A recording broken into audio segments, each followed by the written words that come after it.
30 years తీసుకుంటే వాళ్ళకి flat is that a best option or a plot according to you sir?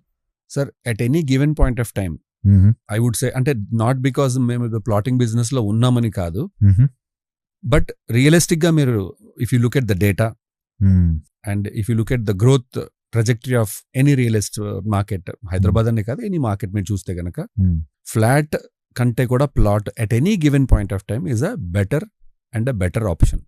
Okay, without any second thought. Reason ఏంటంటే అండి, మీరు flat కొన్నారు, okay, ఒక certain price లో కొన్నారు. ఫ్లాట్ కొన్న తర్వాత ఫస్ట్ థింగ్ మీరు కొన్న ఫ్లాట్ కి మీరు జిఎస్టీ పే చేయాలి డెఫినెట్ గా. నెంబర్ 1. కొన్న తర్వాత మీరు ఊరుకోరు కదా, దానికి ఇంటీరియర్స్ చేయాలి.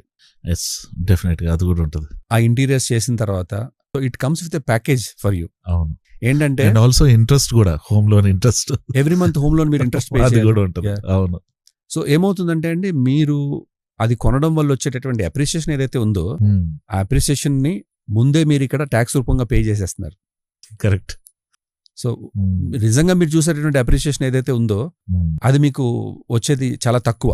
కరెక్ట్. వేరేజ్ ఇప్పుడు దాన్ని ప్లాట్ తో కంపేర్ చేద్దామండి. ఒక ప్లాట్ అంటే ఏంటి, మీకు X number of square yards into a certain value. అవును, కొనుక్కున్నాము, రిజిస్ట్రేషన్ చేయించుకున్నాము, దే రెంట్స్ ద మ్యాటర్. అది ఎంత మీకు ముందుకెళ్లే కొద్ది ఎంత పాతదవుతూ ఉంటే అంత వాల్యూ పెరుగుతూనే ఉంటుంది. ఎందుకంటే సిటీ ఎక్స్పాండ్ అవుతుంటది, దానికి ప్రీమియం పెరుగుతూ ఉంటుంది. అవును. మరి ఒక ఫ్లాట్కి వచ్చినప్పటికి ఏమవుతుందండి, 4 years అయింది, 5 years అయింది, పాతబడిపోతుంటుంది, బిల్డింగ్ పాతబడుతుంటుంది, మెయింటెనెన్స్